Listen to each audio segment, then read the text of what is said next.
오늘 본문에 나타나신 하나님은 당신의 백성을 위로하신 하나님입니다. 우리 1절에 보면 이렇게 되어 있죠. 너희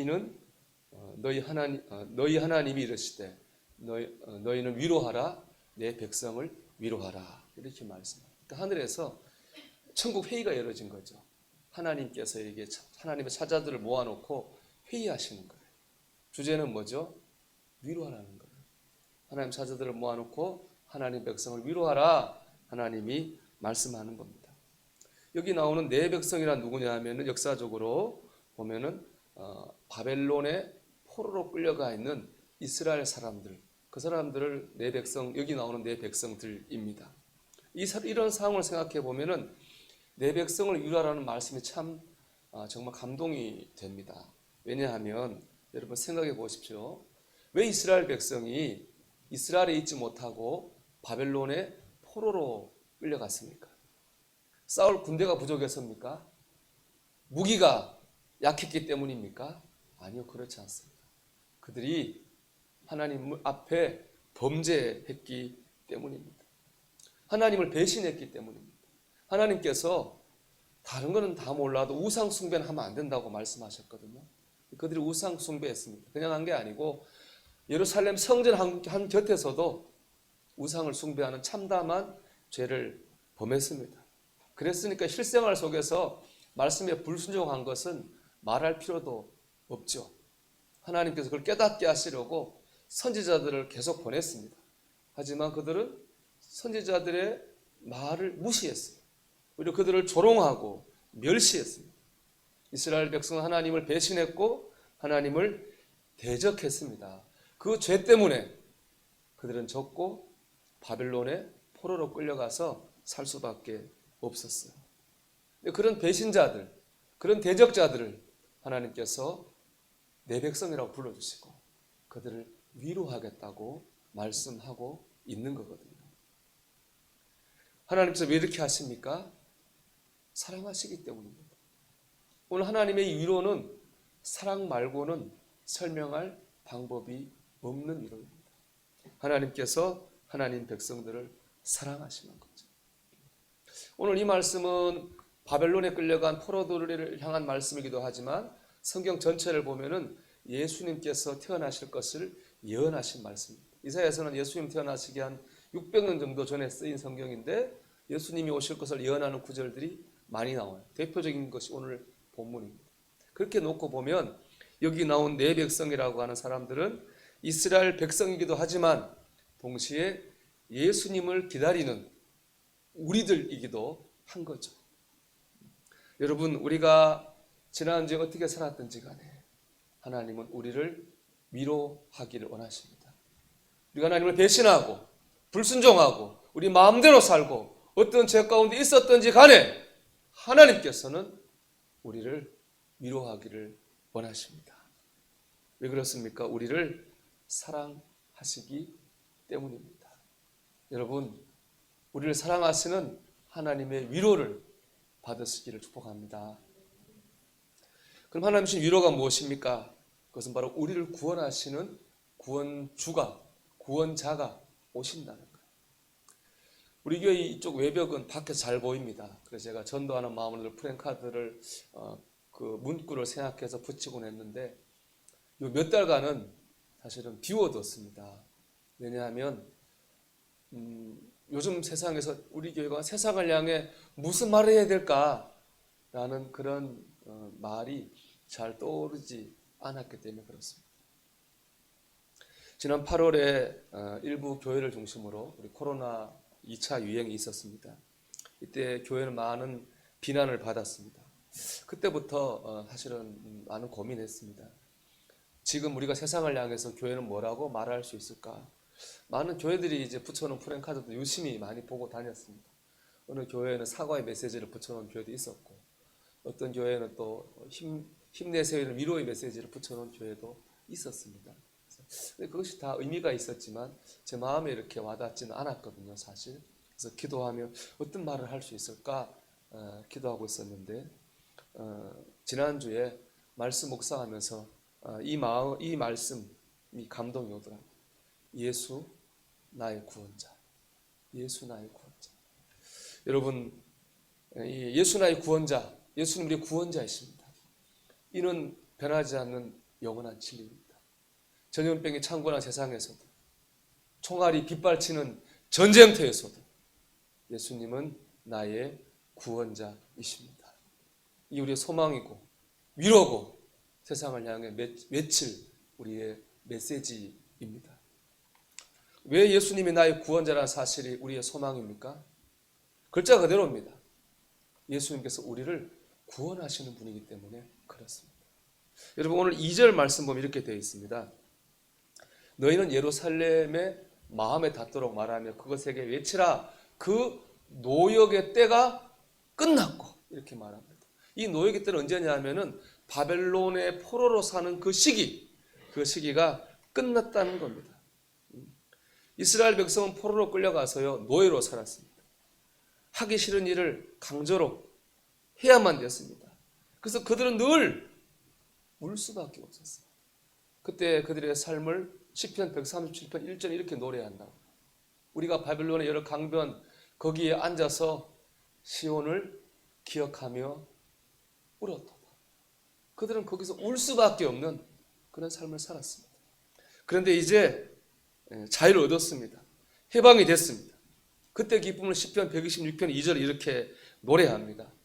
그때 우리 입에는 웃음이 가득하고 우리 혀에는 찬양이 찼습니다.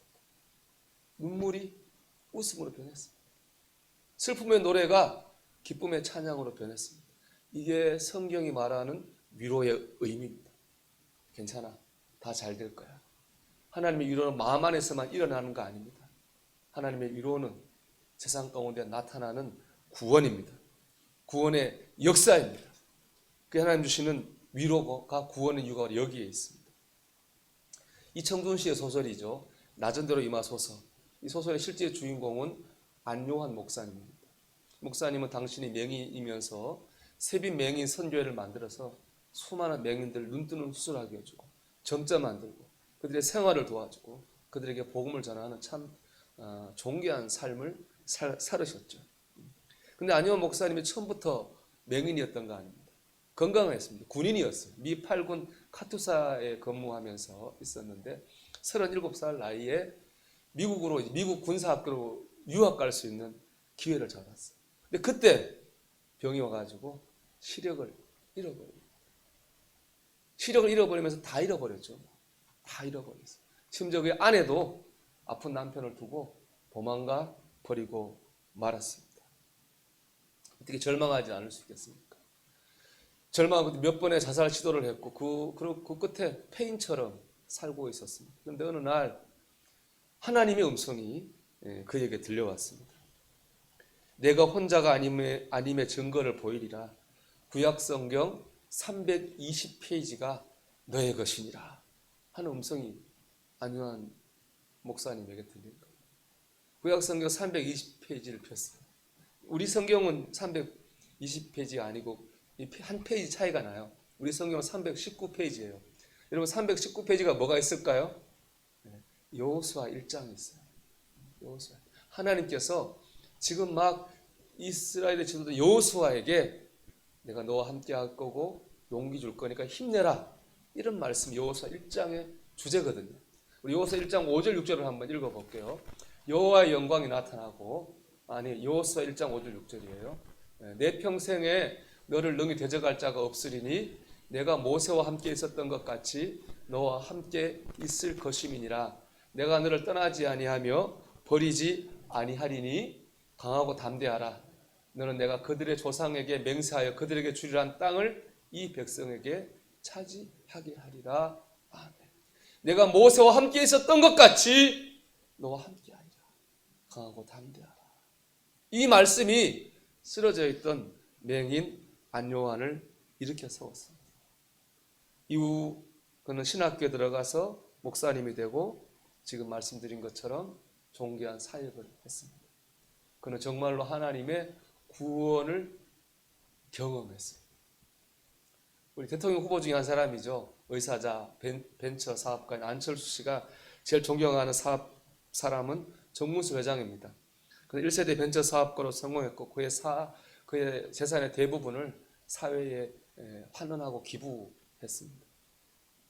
근데 정문술 회장이 처음부터 성공했던 것은 아닙니다. 그는 공무원으로 있다가 퇴직한 후에 사업했는데 크게 실패했습니다.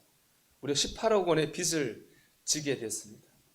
절망한 그는 죽기로 결심했습니다. 그런데 죽기 전에 딸 생각이 났어요. 딸이 늘 아빠한테 아빠 나 소원이 있어. 아빠 교회 한번 가줘. 내 소원이야. 그 생각이 났어요. 그래서 야 죽기 전에 내가 딸 소원 한번 들어주고 죽자. 그런 마음으로 교회를 갔습니다. 그날 교회 목사님의 설교 주제는 욥이었어요. 욥의 고난에는 하나님의 뜻이 있고 그 고난을 견디면 하나님이 갑절로 축복해 주신다고 하는 그 말씀을 들은 거예요. 그 말씀이 절망 가운데 있던 정문술 회장을 다시 일으켰습니다. 그는 다시 시도했고 성공했습니다. 그도 정말 하나님의 구원을 경험했습니다.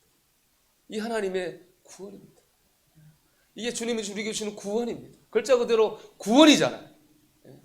여러분 예수님 우리의 구원자이십니다. 예수님 우리를 구원하십니다.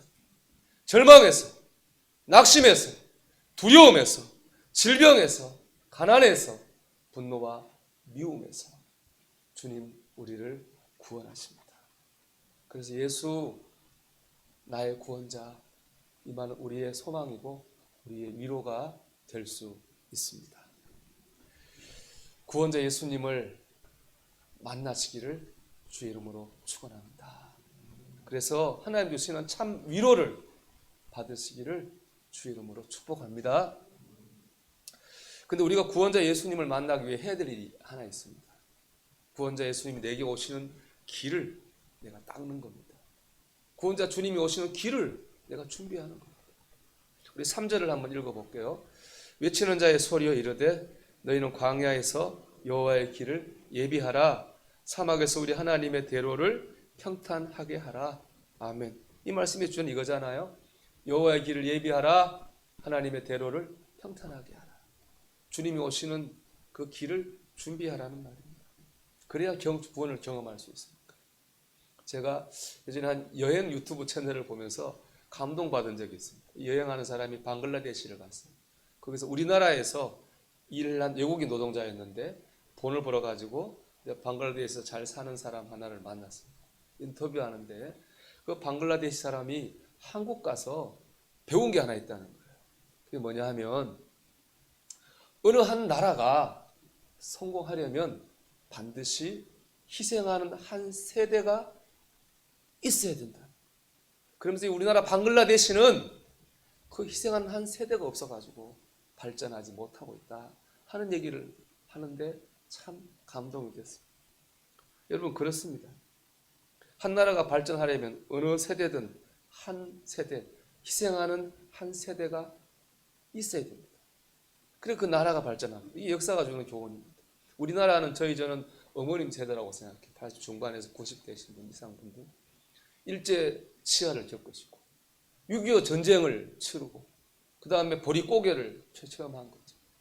잘 살아보자 하는 소망 가지고 내 자식한테는 가난을 물려주면 안 되겠다 그런 마음 가지고 참고 인내했던 개미처럼 열심히 일했던 우리 부모님 세대들이 있었기 때문에 저는 한강의 기적도 있고 오늘 대한민국도 있다고 생각합니다. 희생이 있고 준비가 있을 때에 기적도 부흥도 경험하는 겁니다. 하나님의 구원도 마찬가지입니다. 준비가 있어야 됩니다. 나를 치는 희생이 있어야 되는 거죠. 그 길이 준비될 때에 그 길 위해서 우리는 나의 구원자 예수님을 경험하게 될 것입니다. 그럼 어떻게 준비해야 됩니까? 첫째, 믿음의 마음으로 충만해져야 됩니다. 우리 4절을 처음에 보면 이렇게 되어 있죠. 골짜기마다 도두어집니다. 여러분 평평한 고속도로 깔려면 어떻게 돼요? 움푹 파진 곳은 평평히 메꿔야 되지 않겠습니까? 그렇습니다. 우리 마음의 골을 믿음으로 메꿔야 되는 겁니다. 요한복음 5장에 보면요. 예루살렘 베데스다 연못가에 38년 동안 앉아있는 병자가 나옵니다. 왜냐하면 그 베데스다 연못가에는 병자가 많이 앉아 있었어요.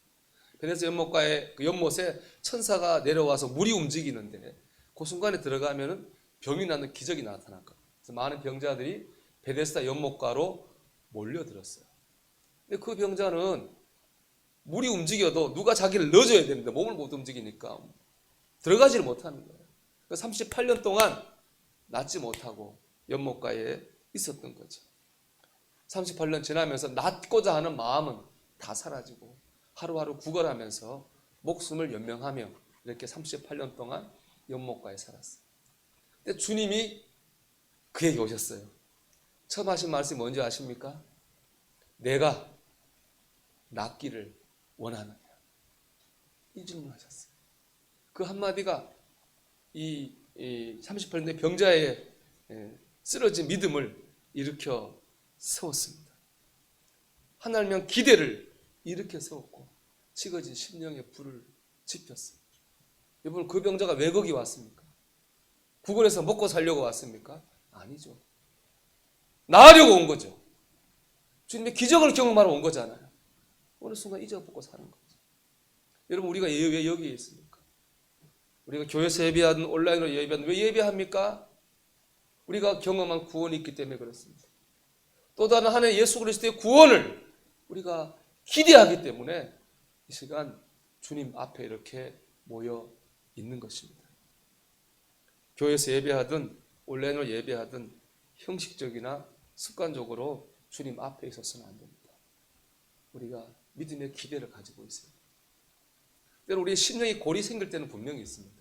상처를 받았을 때, 힘들 때, 낙심될 때, 기도가 응답되지 않을 때, 또 때로는 다른 사람은 응답받는 것 같은데 나는 아닌 것 같을 때, 또 우리 심령에 골이 생길 수 있습니다.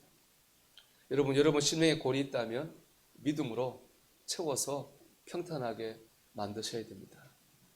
하나님을 향한 믿음과 기대를 일으켜 세우셔야 됩니다. 여러분, 낫기를 원하십니까?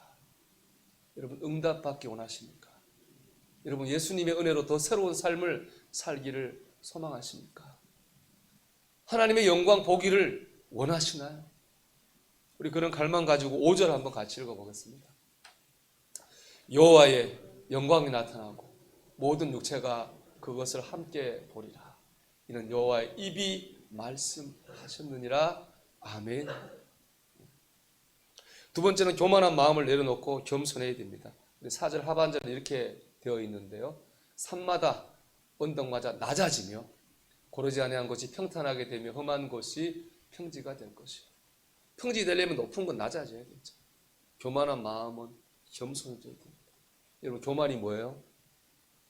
하나님 없이 살 수 있다는 마음. 하나님 필요 없습니다. 내 힘으로 나 충분히 살 수 있어. 이게 교만입니다. 겸손은 반대죠. 하나님 붙잡아 주시지 않으면, 하나님 지켜주시지 않으면, 하나님 인도해 주시지 않으면 내가 살 수 없습니다. 그게 바로 겸손입니다. 여러분, 교만을 내려놓고 겸손해야 됩니다. 간절해야 됩니다.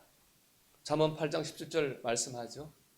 나를 사랑하는 자들이 나의 사랑을 입으며 나를 간절히 찾는 자가 나를 만날 것입니다.